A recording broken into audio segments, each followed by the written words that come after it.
Rice University's Kinder Institute has released the latest edition of its groundbreaking survey, which provides a roadmap of where the city is headed and how Houstonians feel about their home. ABC 13's Tom Abrams sat down with Jonathan Bruce earlier today to highlight the survey's 2024 findings. The 43rd annual Kinder Houston survey released today. This is so big for the city in so many ways. Joined by Tom Abrams now to break it down. Okay, Tom, what were the biggest concerns? What was your read of the survey? Sure, this is always a groundbreaking event every year. They've been doing it for 43 years, started by Dr. Stephen Kleinberg. The work continues. And the big takeaways today are that Houstonians have three major concerns, and they are crime and safety. Even though crime has been going down since 2020, the overall concern about crime has been going up among Houstonians. Also, housing affordability.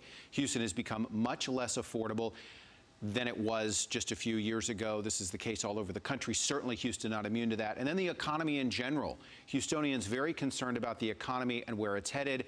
A majority of Houstonians say that they don't have $400 for an emergency. They would be in dire straits if something hit them that cost them $400 that they weren't planning on.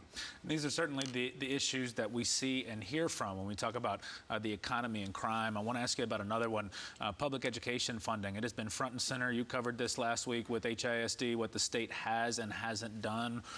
We know what a size of a district HISD is in the state and the country. What did you see in the survey in that regard? Yeah, and it was the focus of our political program this week in Texas. And this survey found what we learned is that Houstonians are immensely concerned about the funding of public education. 70% of those in the survey, and there were more than 5,000 respondents across all demographics, said that more money needs to go to school finance, and that the vast majority of school districts within Harris County are underfunded or facing deficits, and those with the greatest deficits or the greatest underfunding are those that also perform the worst according to TEA standards. Let's step back for a minute before we close. How is this survey used? Why is it critical? And you mentioned that Houston was kind of revolutionary in this. Houston among the first, if not the first city in the country to do something like this. And again, it started 43 years ago. They've done it annually ever since. It is a massive undertaking and not cheap. It is underwritten by a lot of corporate stakeholders and both universities and nonprofits and corporations, businesses all over, use this information to determine where they can deploy resources, what the concerns are, and what the future may look like.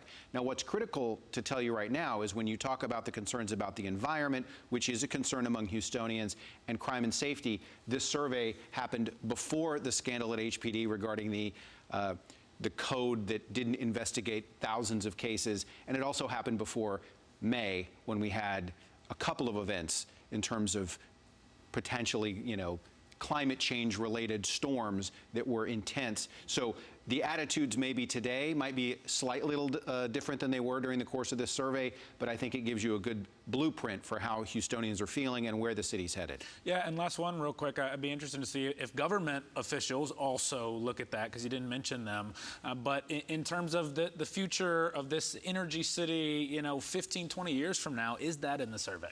Absolutely it is. Government officials do pay attention as well. It's a good point. And a majority of Houstonians, 70% of Houstonians, believe that Houston needs to transition in terms of energy, and they believe that Houston will. That's critical to the city's future, that Houston lead not just in traditional fossil fuels, but also in wind, in hydro, and in solar.